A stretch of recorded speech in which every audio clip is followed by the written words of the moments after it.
اور فرشیدہ بچھایا کرتے تھے. حضرت محترم داونے وقت میں زیادہ گنجائش نہیں کیونکہ آج مسلسل صبح سے مجلسیں ہو رہی ہیں, میں بہت زیادہ تھکا ہوا بھی ہوں بہرحال, لیکن کربلا والوں سے زیادہ تھکا ہوا نہیں ہوں. حضرت محترم کربلا والوں کا مقام اور تھا, ہمارا مقام اور ہے. وہ 3 دن کے بھوکے پیاسے تھے, کم سے کم ہم نے پانی تو پیا ہے, لیکن ہم اس بات کو سوچیں کہ ہم فرش ازا کیوں بچھا رہے ہیں, ہم تعزیہ کیوں رکھ رہے ہیں, ہم نے تبرک کیوں بانٹا, ہم یعنی اپنا پیسہ بھی خرچ کر رہے ہیں اور ہمارے اندر خلوص بھی نہ ہو, یعنی ہم انتظار کریں. میں نے کہا نا فرش ازا پہ کوئی آئے چاہے نہ آئے, آپ اپنے وقت کے مجلس کو شروع کریں, کیونکہ آپ نے جس کی مجلس کو شروع کیا ہے وہ مجلس سے پہلے تشریف لے کے آ گیا ہے. آپ کو حسین کو پرسہ دینا ہے, شہزادی فاطمہ کو پرسہ دینا ہے, نہ کہ مولانا گلشن صاحب کو انتظار کرنا ہے. یعنی کوئی آئے گا تو وہ بھر کے لے کے جائے گا. کیا اچھا لگے گا کہ فاطمہ بیٹھ کے انتظار کریں, ہم باہر گھومیں؟ لیکن ہم کو فیصلہ کرنا ہوگا قسم خدا کی. یعنی آپ کو خدا فاطمہ کا واسطہ ہے کہ 2-3 دن کا ایام ازا ہیں. ان لوگوں سے پوچھو جن کے ہاں مجلسیں نہیں ہو پاتی, جہاں مشکلات پیدا ہیں, جہاں پہ حالات ٹھیک نہیں ہیں, وہ لوگ تڑپ رہے ہیں کہ عزاداری حسین کیسے کریں. حضرت محترم آج 7 محرم ہو گئی ہے, ہم کو پتہ چلا ایام ازا کتنی جلدی گزر جاتا ہے. یعنی رونق کے دن کتنی جلدی گزر گئے ہم کو معلوم نہیں ہوا. مسلسل آپ نے ابھی جاجب صاحب سے مصائب جناب علی اکبر جناب قاسم سماعت فرمائے, بہترین انداز میں بہترین خطاب مولانا نے آپ کی سماعت کے حوالے کیا. بہرحال محترم میں بھی ثواباً چند جملے آپ کی خدمت میں پیش کروں گا کہ آج 7 محرم عزادار مظلوم کربلا. آج کسی سے یہ نہیں کہا جاتا کہ آپ گریہ کریں, آپ ماتم کریں, آپ آنسو بہائیں, لیکن اتنا ضرور ہے کہ یہاں کہیں نہ کہیں پہ بی بی فاطمہ ضرور بیٹھی ہوئی کہ لاؤ.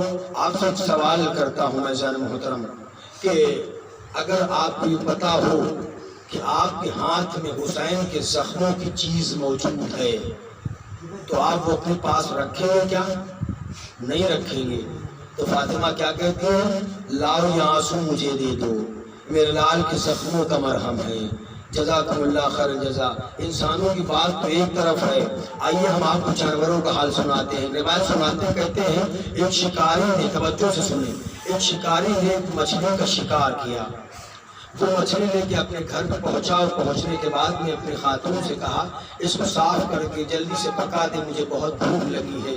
اس کی خاتون جلدی سے اٹھی اور اٹھنے کے بعد تصور شرط عزادار مظلوم کربلا رونے کے لیے. میں کسی سے رونے کے لیے نہیں کہوں گا, آپ کو پوسا دینا ہے شہزادی فاطمہ زہرا کو, آپ کو قاسم کو پوسا دینا ہے, آپ کو حسن کو پوسا دینا ہے. عزادار مظلوم کربلا کہتے ہیں کہ اس کی خاتون نے اس مچھلی کو لیا اور اس نے آگ روشن کی. جتنی یہ آگ روشن کرتی تھی آگ بجھتی چلی جاتی تھی. ایک مرتبہ اس کے شوہر نے ہاتھوں کو بلند کیا, معبود یہ ماجرا کیا ہے؟ ایک مچھلی شکار میں آئی تھی وہ بھی درست نہیں ہو رہی ہے. آواز غیبی آئی, تجھے نہیں معلوم اس مچھلی کا مرتبہ کیا ہے؟ کہا معبود مچھلی کا مرتبہ نہیں پتا. کہا یہ 7 محرم سے پانی پینا بند کر دیتے ہیں کیونکہ حسین کا پانی بند کر دیا گیا. عزادار مظلوم کربلا میں زیادہ دیر نہ پڑھ سکوں گا, بچوں مسائل کو سن لیجیے. آپ کو آج مسائل میں پوسا دینا ہے قاسم بن حسن کا. آپ کو ایک مظلوم بیٹے کا پوسا ایک مظلوم باپ کو دینا ہے. عزاداران مظلوم کربلا ہم نے مظلوم کیوں کہا؟ تاریخ میں 2 جنازے ایسے, ایک جنازہ ایسا ہے صرف ایک جنازہ جو قبرستان سے واپس آ گیا, کوئی قبرستان سے جنازہ واپس نہیں آیا. عزاداران مظلوم کربلا حسن اور حسین کے جنازے میں کوئی زیادہ فرق نہیں ہے. وہ فرق اتنا ہے کہ حسن کے جنازے میں تیر تھے, حسین کا جنازہ تیروں پر تھا. عزاداران مظلوم کربلا کہتے ہیں کہ امام حسن کا جنازہ جب قبرستان سے واپس آیا تو اتنے تیر تھے, امام کو زہر دیا گیا, امام کے زبان منہ سے جگر کے 72 ٹکڑے تش میں گرے, اور جیسے ہی تش میں گرے امام حسین نے جا کے تکیہ لگایا اور لگانے کے بعد نے کہا بھیا آرام کر لے. ایک مرتبہ حسن کہتے ہیں بھیا حسین اس تشت کو چھپا دو, اس میں کوئی کپڑا ڈال دو. کہا کیوں با بھیا؟ کہا کہ علی کی بیٹی زینب آ رہی ہے, یہ برداشت نہ کر پائے گی. عزاداران مظلوم کربلا ابھی تھوڑی دیر گزری تھی کہ ایک مرتبہ قاسم آئے, 1.5 برس کے قاسم آئے اور حسن کے سینے پہ پہ لیٹے. ایک مرتبہ فرما آگے بڑھی اور بڑھنے کے بعد میں کہتی ہے اے حسین قاسم اپنے بابا کے سینے سے ہٹ جاؤ. آپ کے بابا کو زہر دیا گیا ہے, آپ کے سینے میں درد ہو رہا ہے. میں ایک مرتبہ حسن طلب گئے, آواز دی فرما میرے لال کو میرے سینے پہ رہنے دو. میں شاید جملہ کہوں, امام جانتے تھے یہی میرا قاسم ہوگا, کربلا کا میدان ہوگا, 72 ٹکڑے ہوں گے. جزاکم ربکم خیر الجزا. خدا آپ کو کوئی خبر دے سوائے غم امام مظلوم کربلا کے. آخری فقرے مسائل کو سن لیجئے. ابھی ازادران مظلوم کربلا یہاں پہ امام حسین فہرست بنا رہے ہیں. قاسم تمہیں بھی شہید ہونا ہے, اکبر تمہیں بھی شہید ہونا ہے. بیک مدہ جناب زینب نے اور ام فرما نے خیام کے باہر کسی کے رونے کی آواز محسوس کی. اب جیسے ہی کہا زینب جا کے دیکھو خیمے کے باہر کون رو رہا ہے. اب جب زینب باہر پہنچی تو دیکھا کہ جناب قاسم اپنا سر گھٹنوں پہ رکھے ہوئے آواز دے رہے واہ حسینہ, اے مولا مجھے اپنے پہ قربان کر لیجئے. میں فرما باہر نکلی اور نکلنے کے بعد میں کہا کہ تمہارے بابا نے تعویذ دیا تھا, اس تعویذ کو پڑھو کہ جب حسین پہ کوئی مصیبت آئے تو اس تعویذ کو پڑھنا. بازاران مظلوم کربلا کسی بھائی کو خدا یہ منظر نہ دکھائے, کسی چچا کو خدا یہ منظر نہ دکھائے کہ بھتیجا مرنے جا رہا ہو, چچا سامنے کھڑا ہو. بازاران مظلوم کربلا تعویذ کو پڑھا. ایک مرتبہ امام حسین نے جیسے ہی اکبر کے گلے میں باہر کو ڈال دیا, اتنا روئے کہ اکبر و حسین قاسم و حسین زمین پہ بچ کھا کے گرے. اب ایک مرتبہ ازادران مظلوم کربلا جناب قاسم ہے کہ میدان میں قتال میں آئے. 13 برس کے قاسم ہیں, صرف 13 برس کی عمر ہے. فوجوں نے لڑنا شروع کیا. لڑتے لڑتے ازادران مظلوم کربلا قاسم جب زخموں سے چور ہو گئے تو ایک مرتبہ کسی نے آواز دی کہ قاسم کو پیچھے سے شہید کیا جائے. کسی شکی نے کیسا گنز مارا کہ ام فرما کا یتیم گھوڑے پہ سوار نہ سکا.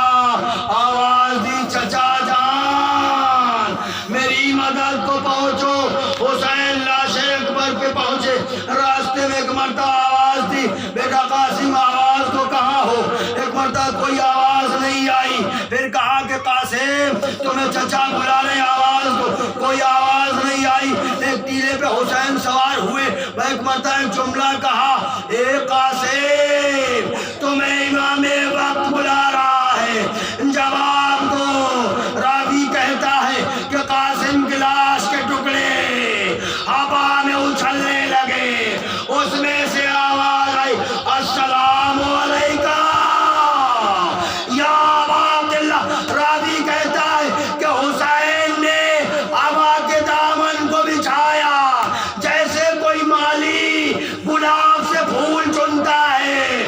لاش قاسم کے ٹکڑوں کو چنا, گٹھری میں باندھا, خیام کے دروازے پہ لائے. ام فرما تیرے بچے کی بارات آ گئی ہے. بیویوں میں کوہرام برپا ہو گیا. واہ اکبرا واہ قاسم.